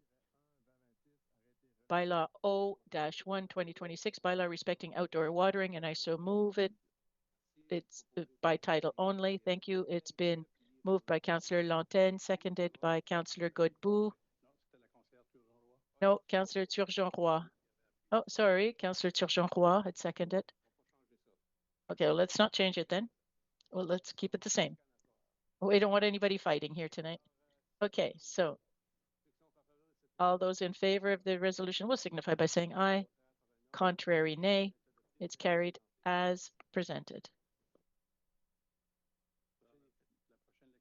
The next reading would be the bylaw on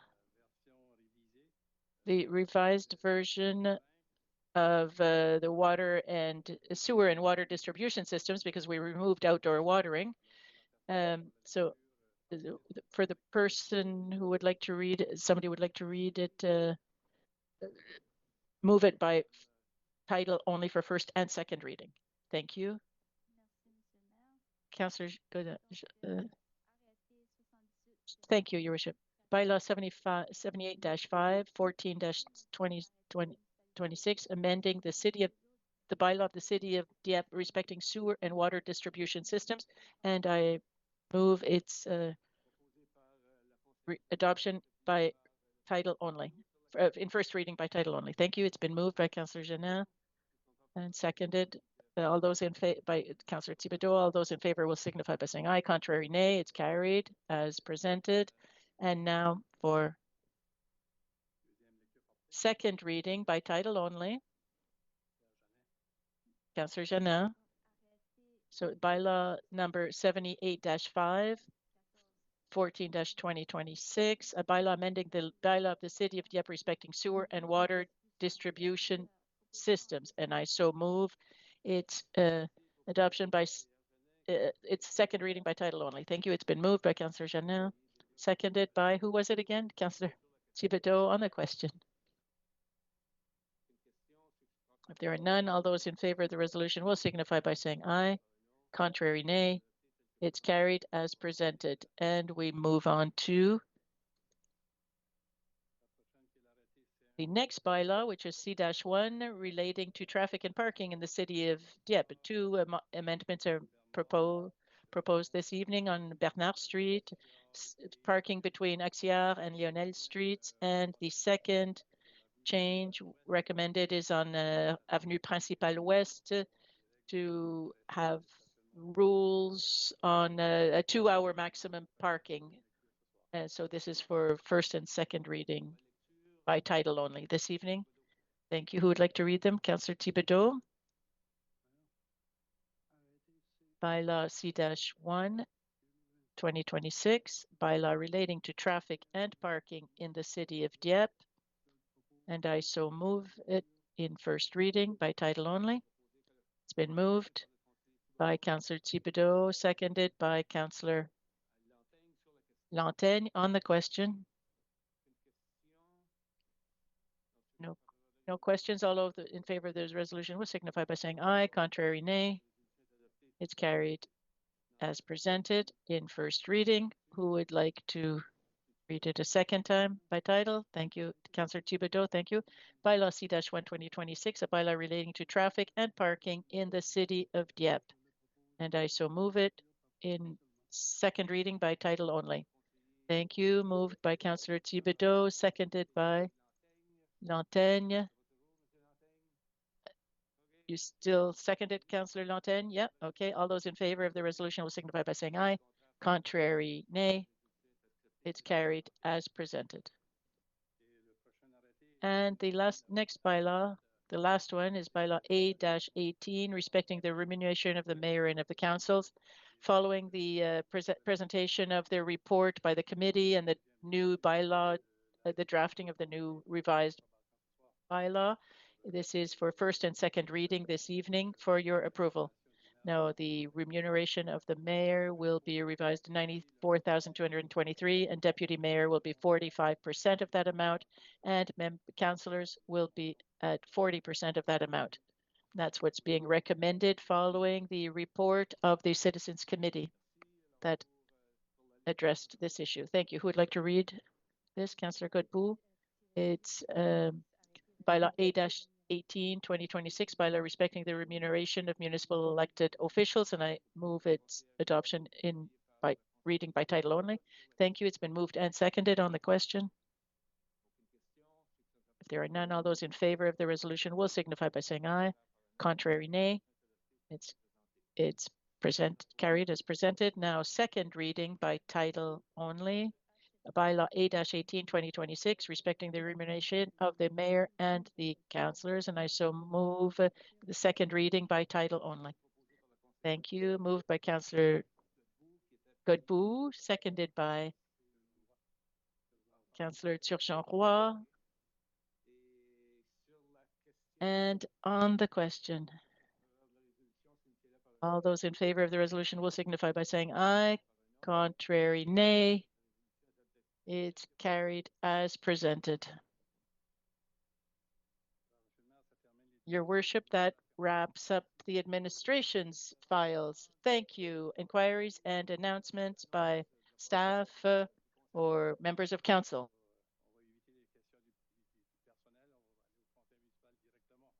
We'll go directly to municipal council.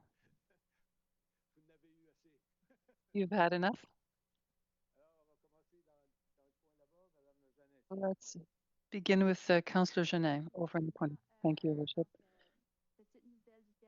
Quick news from Capital City. I don't know if you've heard this, but the board of directors is very pleased to announce that Geneviève Marquet has been chosen as the director to replace Kim Rayworth. So we thank Kim for all the contributions over the past 11 years and all that she has done for the Capitol Theatre project. We wish her well in the future and a very happy mandate to Geneviève and her. She was already in the organization previously, so this is following a long search process that was taken over by an external firm. So we're very pleased with her in this new role. That's it. Thank you. Councillor Brideau. Thank you, Your Worship. Nothing for this evening. Your Worship. Councillor Le Boutillier, is she still online? If she is still online, we had difficulty hearing her earlier. I don't know what the problem was. If not, oh, she's coming back. Nothing for me this evening. Thank you. Thank you. Councillor Thibodeau. Nothing for me either this evening. Councillor Turgeon-Roy? For me either. Thank you. Have a good week. Maybe I'll take some of their news. I might have a few things, but I'll do only a few minutes. I must say very frankly this evening, as you know, I will not be in the elections, neither as councillor, neither as mayor of Dieppe. This means that I'm putting an end to my political career. It's not, if it was only up to me to decide, I would be along with you in this campaign. This is a decision that has been imposed on me related to my government, federal government. And so thank you to the reporter who wrote the article explaining this. I received the official decision that on March 27th, as soon as the decision was received, I communicated that I was unable to be a candidate in order to allow others to potentially become candidates. I'm pleased to see that there is a race for the position of mayor. So to clarify, I was authorized to be a candidate for councillor, and so I was a lawyer for the federal court, and the measures were deemed reasonable. But these measures worked well all during the course of my mandate. I want to explain that. In 2022, the commission also allowed me to sit on the Kodiak Regional Policing Authority, and when the election in 2026 came up, I requested a new authorization so I could either be a candidate for mayor or candidate as a councillor while remaining as a civil servant during this time. It's important for me because of the federal government's early retirement package that happened in 25 that I hope to have access to, and also to facilitate my departure because I have been doing my job for 20 years. Early in March, I was informed that the analyst in charge of my file recommended the commission to impose new conditions, much stricter ones, whether I be a candidate for mayor or councillor, and that even if my risk profile had not changed since 2021. These conditions included the obligation to take leave without pay for the duration of the campaign, imposition of a period of 1 year if I was not elected, so a cooling off period for 1 year, and a period during which I could not take up my job at the federal level. If I were elected councillor, the obligation to remain on leave without pay during the whole mandate and an additional year, but I could not yet again regain my job. So a big difference between 2021 and 2026. I expressed my disagreement, but I was ready to accept a leave without pay to be a candidate for mayor. So I had made a request for leave without pay. I decided to become a candidate for mayor, whether I was available to be involved in the program for early retirement. And so there was only one thing to wait for, and that was the decision of the commission, the official decision. happened on March 27th at the end of the day and confirmed all the conditions and add another one. If I were elected mayor, I would be obliged to completely leave the federal civil service as soon as I became mayor. This would have forced me to immediately take retirement with a penalty of about 30% in my pension. This would have reduced in an important way my benefits and my salary, and it would have made me ineligible to the early retirement program. Taken all together, this made it professionally and financially impossible to be a candidate as mayor or councillor. This decision has put an end to all possibilities of looking for a new mandate in 2026. I want to clarify the role of the Commission and to pursue the role of the Commission of the Civil Service in our system. Under the Civil Service Employment Act, the responsibility of the Commission is to protect political impartiality of the federal civil service in reality and in appearance. This is a fundamental principle of administration. The Commission looked at my application, taking into account the work I do as a lawyer, the nature of the files I deal with, my interactions with different federal organizations, ministers' offices, my role in economic development at the regional level, and even also my role in staffing. Based on all of this, the Commission decided that there were real risks or perceived risks for impartiality on a political level were I to continue my career in the municipal government. So to take a leave without pay for a year, and for the position of mayor, the requirement to leave the civil service are proportional answers to the risk it perceived and ensure a distance between my professional duties and my political career. I'm very unhappy, but I respect the mandate of the Commission and the principles that guide them. A civil service at the service of all, above all partisan interest. And so to summarize what I'm feeling, I was profoundly disappointed by this decision, which has now been implemented. My situation and my capacity to manage any risks has not changed since 21 because I received the permission to be a candidate, but this goes beyond what is needed to attenuate risk and my capacity to be a candidate in 2026. I assure you sincerely that I do not have any influence that the seriousness of these measures impose. And no one should think the opposite, but I want to assure you about my professional situation. I remain as a lawyer in the federal civil service. I will continue to work with the reorganization of my files for the coming year in a job that I love and that I am very grateful for. In the actual context of the changes in the civil service, to continue to serve in a position I love is highly appreciated, and I am grateful for it. So serving my community has been an immense privilege. I had a chance to work with an engaged mayor, an experienced one, with colleagues on the municipal council who have the well-being of the residents of Dieppe at heart, and they contribute to the vitality of our city.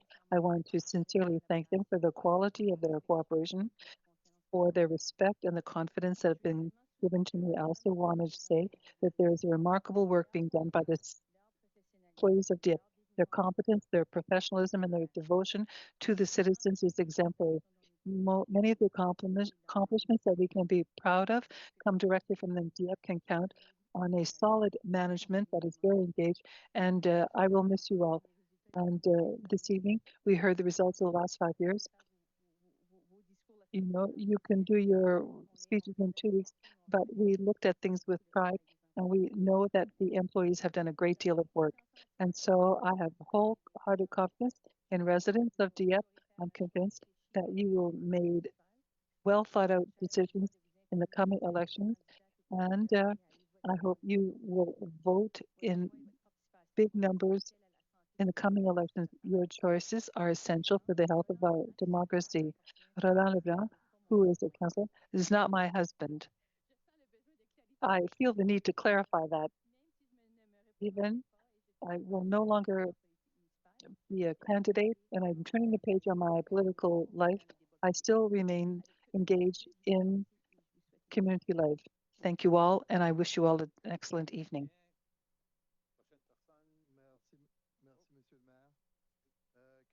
Point, j'aimerais souligner, féliciter l'organisation du 21e tournoi défi hockey francophone de Dieppe. Je sais qu'il y a beaucoup de tournois en ville, mais celui-ci, c'en est.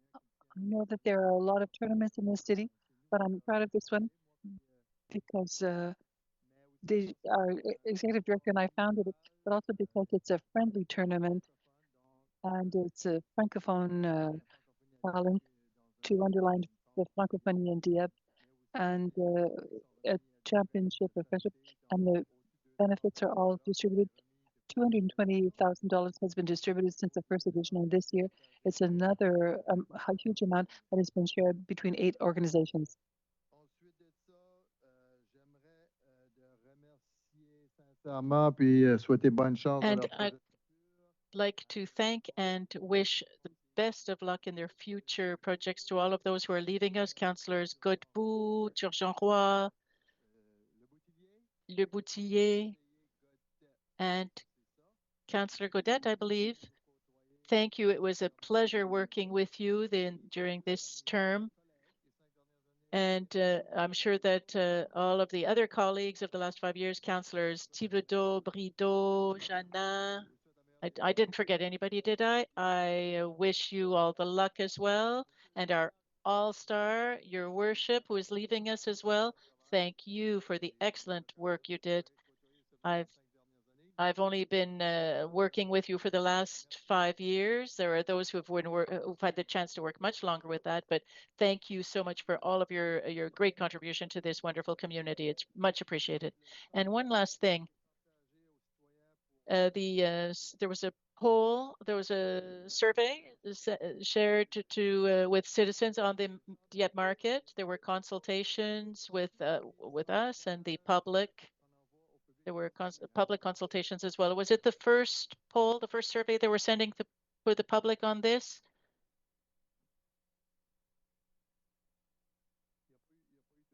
And there were no other surveys sent out before that, were there? Yes, at this